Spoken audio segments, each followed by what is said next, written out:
ও আমার পয়গম্বর দাউদ, আমার জান্নাতি বান্দারা তোমার কণ্ঠে তিলাওয়াত শুনতে চায়, তাদেরকে তিলাওয়াত শোনায় দাও। আল্লাহর পয়গম্বর দাউদ তার জাদু মাখা কণ্ঠে সেদিন তিলাওয়াত শুরু করে দিবেন সূরাতুল মুলকের তিলাওয়াত। জান্নাতি বান্দারা দাউদ আলাইহিস সালামের তিলাওয়াতটাকে 40 বছর ধারণ করে নিবে।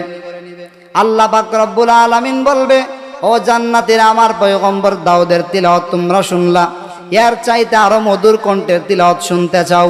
জান্নাতীরা আশ্চর্য হয়ে বলবে, আল্লাহ, দাউদ আলাইহিস সালামের তিলাওয়াত শোনার পরে আমরা আশ্চর্য হয়ে গেলাম, এত সুন্দর তিলাওয়াত হতে পারে? আপনি বলতেছেন এর চাইতে নাকি আরো মধুর কণ্ঠের তিলাওয়াত বাকি রয়েছে? আল্লাহ বলবে, ও জান্নাতীরা, আমার বন্ধু যার উপর আমি কোরআনটাকে নাজিল করেছিলাম, আমার হাবিব আজকে কোরআন তিলাওয়াত করে শোনাবে। আল্লাহর পয়গম্বর রাহমাতুল্লিল আলামিন নবী আমার সেদিন পড়া শুরু করে দিবেন, ইয়াসিন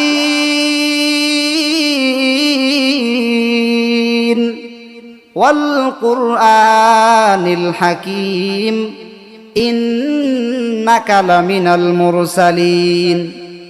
আল্লাহর পয়গম্বর এভাবে তিলাওয়াত করতে থাকবে, 1000 বছর চলে যাবে, জান্নাতি বান্দারা বেহুশ হয়ে যাবে। হুশে আসার পর আল্লাহ বলবে, ও জান্নাতীরা, তোমরা দাউদ আলাইহিস সালামের তিলাওয়াত শোনার পর আমার বন্ধুর কণ্ঠে তিলাওয়াত শুনলা, ইয়ার চাইতে আরো মজার তিলাওয়াত শুনতে চাও নাকি? জান্নাতীরা আশ্চর্য হয়ে বলবে, ও মালিক, আমরা দাউদ আলাইহিস সালামের তিলাওয়াত শোনার পরে সন্তুষ্ট হয়ে গেলাম, তোমার বন্ধুর তিলাওয়াত শোনার পরে আমরা 1000 গুণ বেশি সন্তুষ্ট হয়ে গেলাম, এখন আবার বলতেছেন এর চাইতে আরো মজার তিলাওয়াত নাকি বাকি রয়েছে?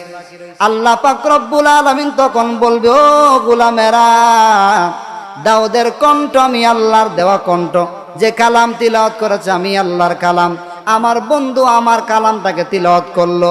আজকে আমি এই নবীদের বানানেওয়ালা সৃষ্টিকর্তা যিনি, আজকে আমি আল্লাহ তোমাদেরকে তিলাওয়াত করে শোনাবো।